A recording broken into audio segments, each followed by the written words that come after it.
sanctuary cities. If these sanctuary jurisdictions do not want to or are not willing to protect their citizens in their states by upholding federal law, then they are not entitled to the federal government's funding as federal officers. Yesterday, I was very proud to announce 7 new such agreements. These sheriffs are committed to working with the federal government to make their communities safer. I met with a group of your sheriffs yesterday, some representing the counties who are participating in this program, and want to thank them again for their support in working to make America safe. So let's talk a little bit about the immigration backlog. Even as we apprehend illegal aliens, decades of systemic policy failures make it almost impossible to fully carry out the law. Our immigration courts are backlogged by more than 600,000 cases. More are added every day, and thousands of illegal aliens are still attempting to cross the border every month. We did see historic lows in border crossings this year, and I give that as a testament to the brave men and women at DHS in enforcing the law, and that resulted in nearly a 30% decrease in apprehensions. However, and unfortunately, apprehensions of both unaccompanied alien minors and minors with family members have increased alarmingly over the past few months. We have also seen an explosion in asylum claims, many with dubious allegations. Lax standards in asylum claims for many years have led to a backlog of 270,000 affirmative asylum cases and an additional 250,000 cases in the immigration courts. These backlogs make it difficult to not only remove illegal aliens in an expeditious manner, but to focus on those who truly are seeking asylum. To put this in perspective, on average, it takes 682 days to complete one single immigration case. That's nearly 2 years. And all the while, the aliens remain in the United States. Many illegal aliens and visa violators are released until their hearing because of problematic court decisions that significantly restrict our ability to maintain custody of these removable aliens. And many of them disappear into the interior of our country, never to come before a judge. So we at DHS are taking action. Between the continuing onslaught of illegal immigration, the millions of entrenched aliens already in our country, the prolific abuse of our generous immigration system, and the advancement of the rule of law in some of our cities, we find ourselves at a national crisis. But this administration is taking action. We will do more. We need to do more.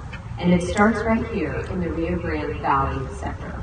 Our first priority is securing our southwest border.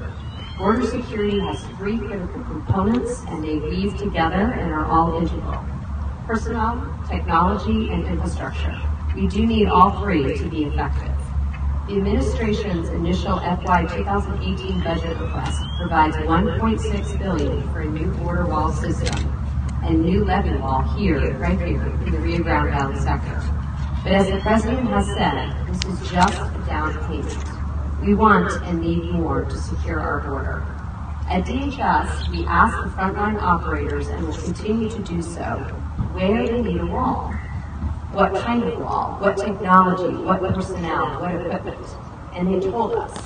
The administration is going to fight to get them exactly these tools, infrastructure, and personnel they need to do their jobs. And as we've seen in cities in California and Arizona, physical barriers do work. The wall works.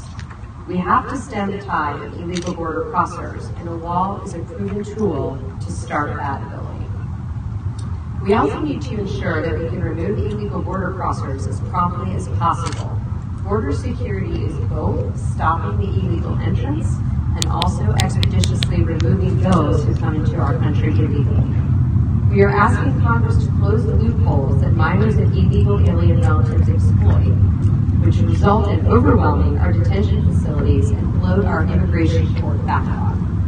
DHS, towards that end, intends to hire an additional 1,000 ICE attorneys, and we fully support the Department of Justice in its hiring of 370 additional immigration judges.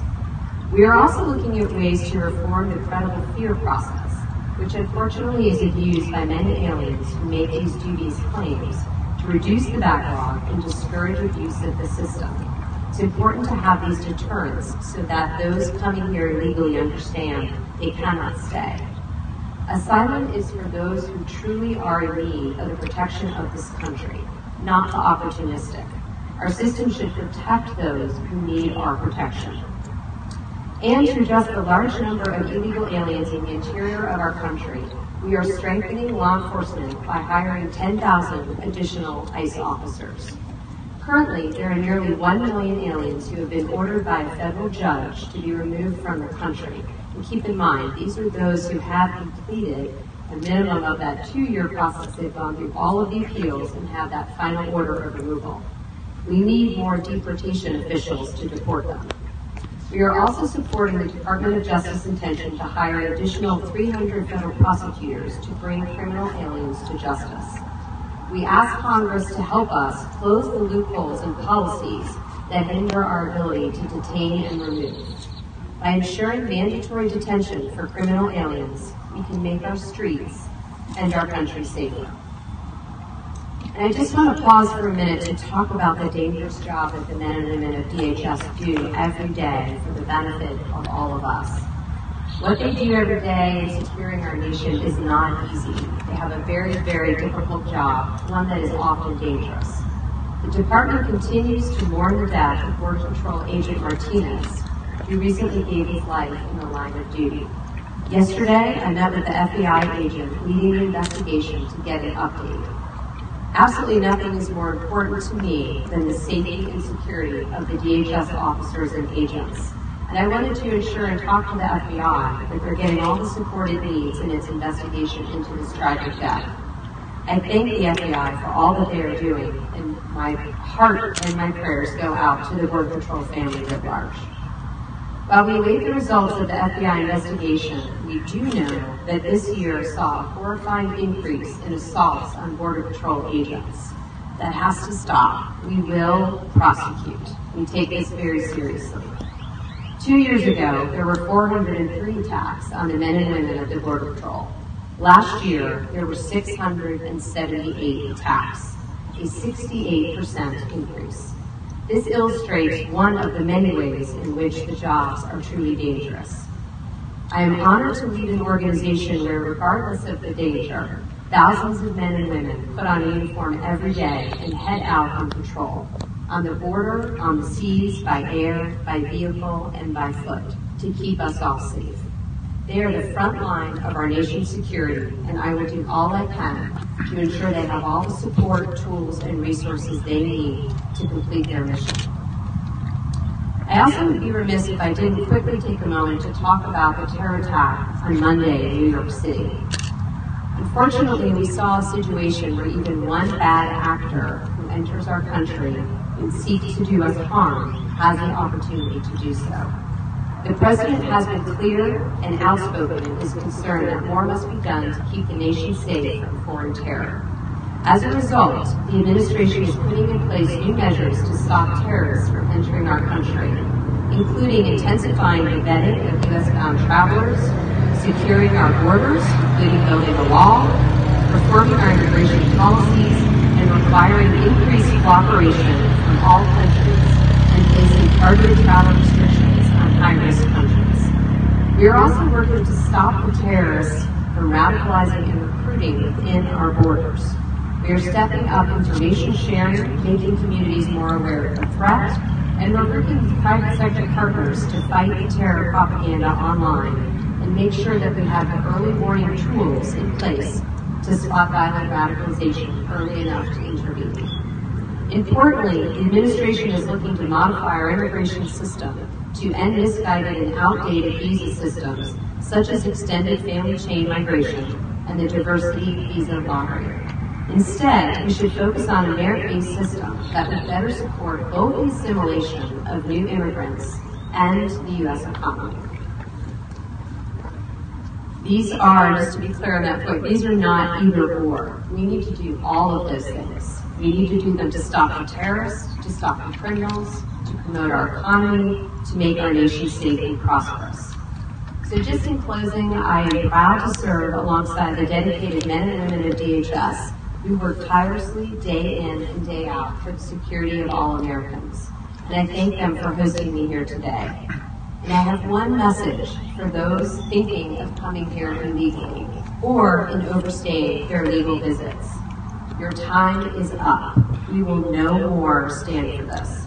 We are going to scrutinize more carefully those who come into our country, and more importantly, we are going to make it very, very difficult to remain here unlawfully. Simply put, this administration is committed to both restoring law and order in the United States and in securing our homeland.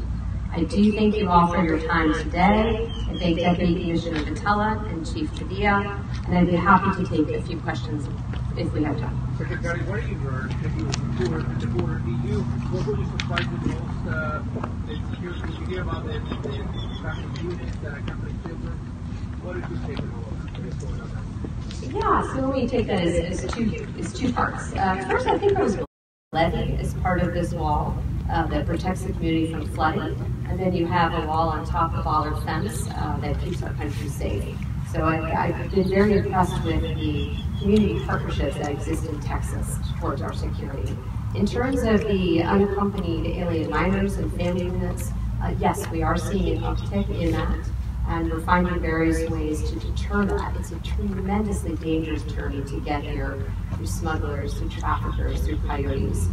It's both a humanitarian mission and a security issue, so we're looking to bring those numbers back down. Secretary, once the border wall funding is in place, how much of an issue do you at DHS believe you'll have with condemning the land, around the river and the border areas? Yeah, it's quite complicated to build the wall, as you know. So we have quite a few issues there, but we're looking at a variety of ways to partner with the landowners, with the state and local authorities. In some cases, it's waivers. In some cases, it's other authorities the federal government has. But again, the wall is all user and requirement driven. So where we need a wall, we'll have a wall. And we do that by talking to the state and locals and the Border Patrol. And what's the earliest date you think construction will begin? I wish I had a crystal ball and could answer that. We hope soon. So as you know, we're in a testing and evaluation phase with the prototypes right now.